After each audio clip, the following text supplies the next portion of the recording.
J'ai du mal à comprendre qu'au XXIe siècle, qu'il y ait encore des Africains intellectuels, incapables de séparer ce qui est spirituel de ce qui est physique. Nous voyons depuis 20 ans une nouvelle génération d'Africains déconnectés de la réalité, qui rapportent tous leurs malheurs, tous leurs problèmes, toutes leurs difficultés à la volonté de Dieu. Votre cousin meurt de famine et de pauvreté, c'est la volonté de Dieu.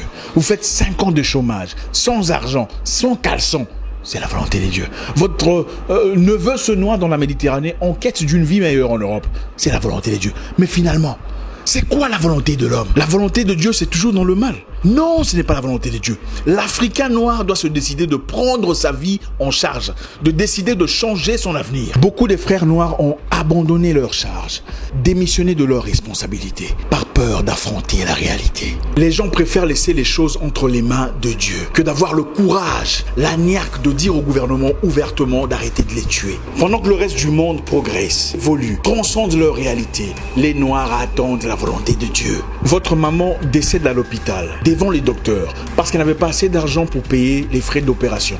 Vous dites que c'est la volonté de Dieu. Vous ouvrez dans votre pays une entreprise de vente d'allumettes. 2 jours plus tard, des militaires débarquent pour saisir votre stock.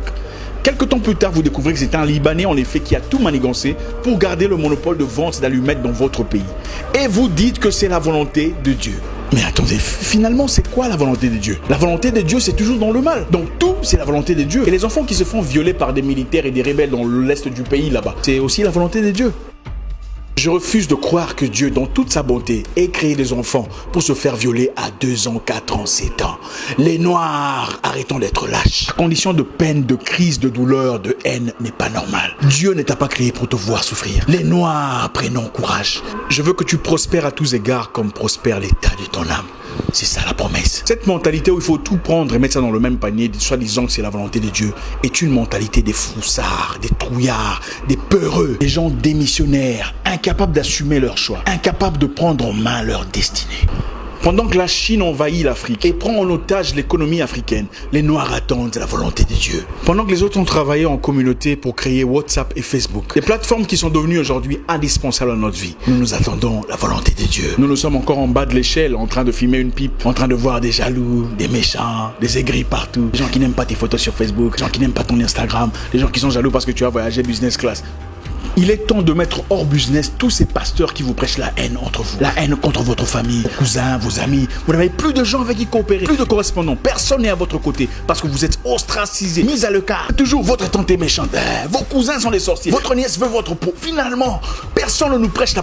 Qui sera la monstre de l'Afrique aujourd'hui pour nous prêcher la positivité, le courage, la bravoure? Qui sera celui-là qui se lèvera comme dans le temps pour guider le peuple contre ses ennemis? On viole votre mère, vous laissez ça entre les mains de Dieu. On tabasse ton père, c'est la volonté de Dieu. Finalement, vous servez à quoi? Dieu nous a-t-il créés seulement pour souffrir, nous agenouiller chaque jour et pleurer notre peine? Ah papa, s'il te plaît, il n'y a pas d'argent, il n'y a pas à manger, les enfants sont malades. Non, ce n'est pas intéressant. Depuis 20 ans, vous priez pour les mêmes problèmes, les mêmes difficultés, les mêmes manques d'argent, les mêmes difficultés de santé, les mêmes problèmes socio-économiques. Ce n'est pas intéressant. Vous passez des nuits et des nuits à lier des mêmes démons, les mêmes sorciers, les mêmes charlatans, les mêmes esprits de vagabondage, les mêmes esprits de Nabucodonosor. L'Africain doit se battre. Il doit apprendre à se battre et prendre charge de son destin. Dieu descend-il du ciel pour laver vos aisselles? Dieu descend-il du ciel pour brosser vos dents les matins?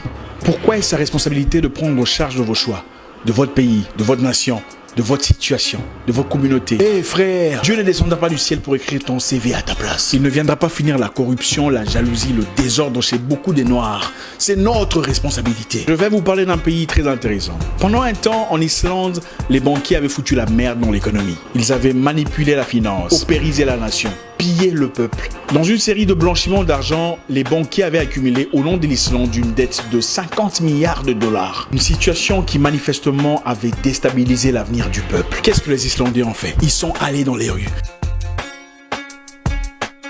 Ils ont jeté en prison les banquiers pour 75 années de prison et annulé la dette. Ils ont pris charge de leur destinée. Pendant ce temps, les Noirs attendent la volonté de Dieu. Et si je vous disais que nous ne sommes pas les seuls à avoir été colonisés? Le Singapour, la Malaisie et la Chine qui a été bombardée par le Japon. La Malaisie a eu son indépendance en 1947. Où sont-ils aujourd'hui?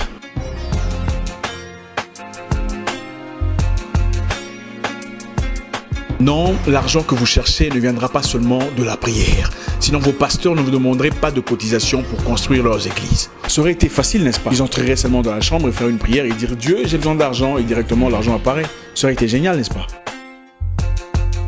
Les païens, les perdus, les idolâtres créent le téléphone avec lequel vous nous voyez aujourd'hui, avec lequel vous faites des transferts PayPal à votre église en cotisation. Mais vous attendez la volonté de Dieu. La Chine est actuellement en train de faire des recettes massives. Elle produit 95% des sièges en plastique que vous voyez dans des églises. Les chaises où c'est écrit Jésus-Christ derrière. Il y a Jésus-Christ en Chine. Les Chinois ne sont pas chrétiens, mais la vente est destinée aux Noirs. Parce que les Noirs sont incapables de produire. Pendant ce temps, sur le même siège en plastique venant de la Chine, avec le nom de Jésus labellé derrière, certains pasteurs se dénoncent mutuellement qui est sorcier, qui a commencé le ministère avant l'autre, Africains endormis, perdus, désorientés. Arrêtez!